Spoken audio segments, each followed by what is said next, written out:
was Bliss Halleck. He picked up Milt's gun, holding it loosely in his hand, set the iron bar against the barn.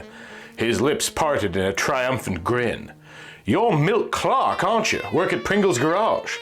What the devil are you up to?" "You figure it out." "Oh, tough, eh? But dumb, I heard you say you didn't believe there was an ape man? That's very interesting. What's your game?" Milt managed to keep his voice cool. "What's yours?" The change of expression that swept over Bliss Halleck's face was startling. He scowled, thrusting out his jaw. He spoke to the caretaker. "That was Blaine who drove in. Get him." "So you're working with the sheriff?" Milt sneered. "Nice setup." "I don't know what you're talking about, Clark," Halleck drawled. "Blaine saw you sneak into my car. He was glancing out of his office window. He waited and phoned me here. Said to see what you were up to. I was to wait until he got here, but I play things my own way." "Oh, sure. You weren't afraid I'd find out anything. I'm just a dumb mechanic. You're a big shot. Got nothing to hide, huh?" Halleck shrugged. "What is there for me to hide?" The sheriff covered ground with lightning rapidity for all his bulk. He saw the gun Halleck was holding and Milt, nursing his wrist. "What's up, Mr. Halleck?" He pushed his hat back on his head. "Clark, I told you I was holding you for questioning. I ain't in the habit of having men run off when I give them an order." Milt blazed. "Since when am I taking orders from you?" "Since you got yourself mixed up in a killing that I ain't made up my mind about yet," Blaine bellowed. "What you sneak out here for?" Halleck cut it. "He's got the crazy notion that there never was an ape man." "You preferring charges against this fellow?" Blaine asked him. "I certainly should. Holding up one of my men? My wife's scared to death as it is. I've got to take her into the church tonight where she'll be safe." Milt looked at Blaine. "I had a right to look around out here," he said, lamely. "As far as the gun, everybody's carrying guns tonight." He watched both men closely, trying to catch any signal that might pass between them. "What the hell are you getting at?" Blaine rasped. "This talk of there not being an ape. Why would Mr. Halleck make up a story like that? It's absurd," Halleck snorted. "Yeah?" Milt said evenly. "You're buying a lot of land around here. Folks sell out cheap if they're scared to live in a place." "I buy land, I don't deny it." Bliss Halleck laughed. "And there's nothing underhanded about it. You've got a vivid imagination, Clark." Milt lost his head. "It ain't imagination when I tell you my friend Joe Abbott was strangled to death by someone who knew just where he was laying on the floor, someone wearing clothes, and Moss Gerhard wasn't murdered by any ape either." He bit his tongue. Halleck and Blaine were staring at him. They exchanged glances, betraying no sign of emotion, faces unreadable. "Well," Halleck drawled at last, "I think maybe you've got a lot to talk over with this fellow Blaine.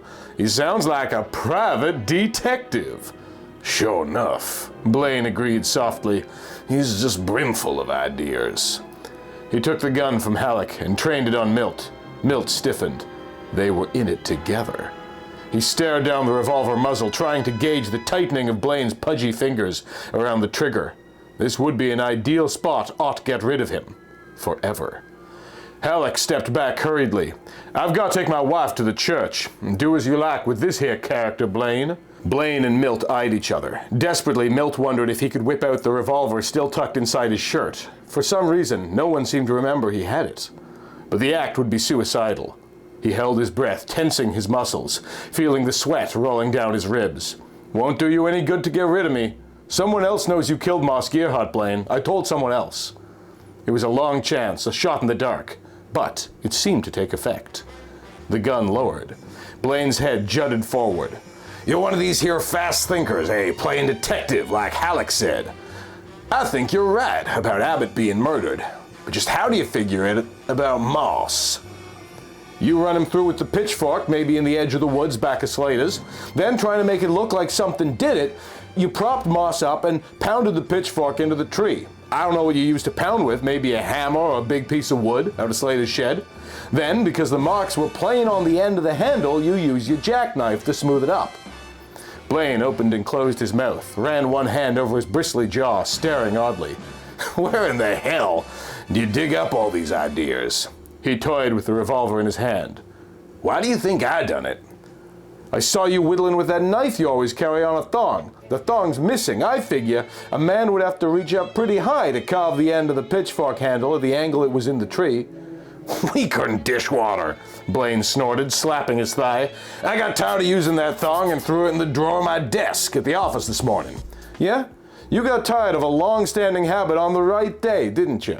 The big man's lips drew back in a snarl, face reddening. Figuring me as the killer is where you're wrong. Milt laughed. Halleck's station wagon swung away down the drive, heading for the main road. Blaine motioned with his gun. Get moving! To my car! We've got a lot to settle! You and me. Milt nodded grimly and headed in the desired direction. He was sure Blaine was lying about that thong. When they reached the car, Blaine ordered him to drive and climbed into the front seat beside him, still holding the revolver. He tossed it on the back seat but dropped his hand to the butt of his own gun on his right hip. You don't like me, do you? He said bluntly. Since we had that little ruckus one day. I found out later it wasn't you getting Joe Abbott drunk all the time. It was Gerhard. That's what I tried to tell you. Milt replied shortly. Where do you want me to drive to?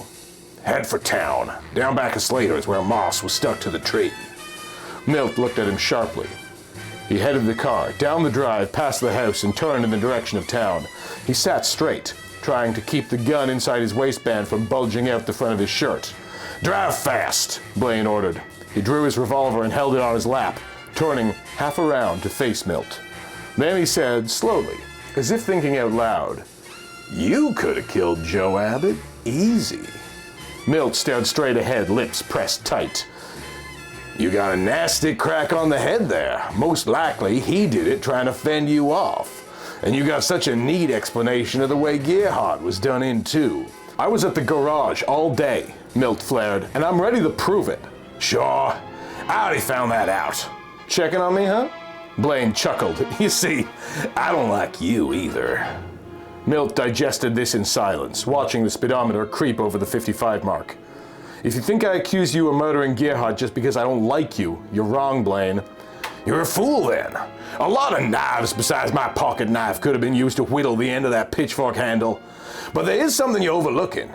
It'd almost seem as though it would take two people to prop up the body and pound the end of that pitchfork handle. Gerhard was a heavy man. A pitchfork handle is pretty long. Milt shot him a glance. You're husky enough for my money.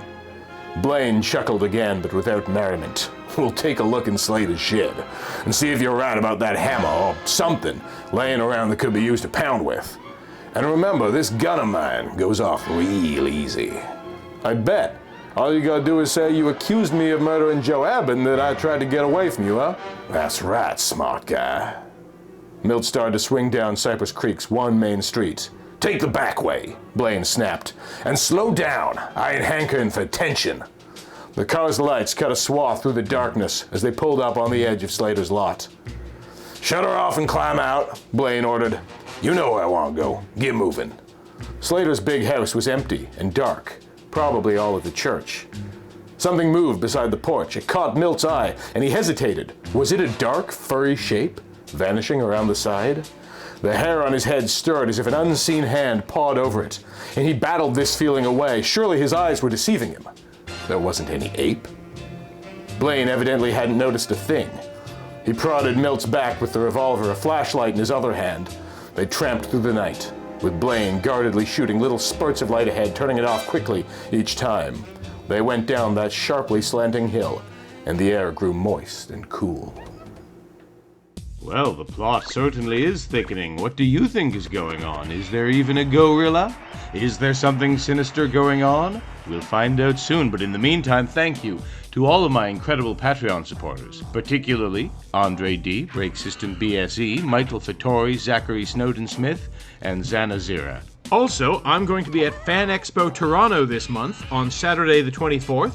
I don't have a booth, obviously. I'll just be walking around. But if you're there, come up and say hi. I'll be dressed like Ned Flanders. In the meantime, thank you for watching, and thanks for being you.